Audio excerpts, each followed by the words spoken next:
Welcome, adventurers.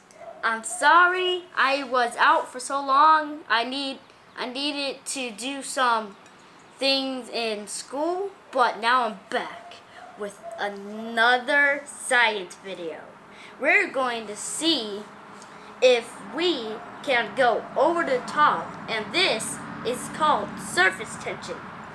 Now, with this water jug something, we are going to feel it. So let's just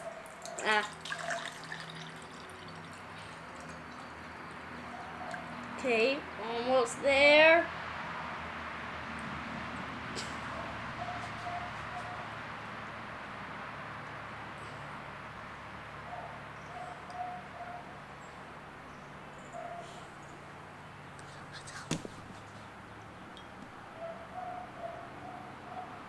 We did it.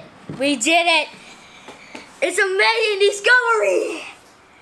We have gone over the top. It's like a lid. It's like a little water. This was so fun.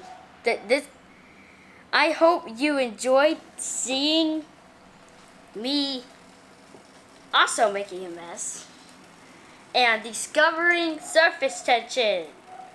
See you next video, where we're going to see how liquid can turn into solid.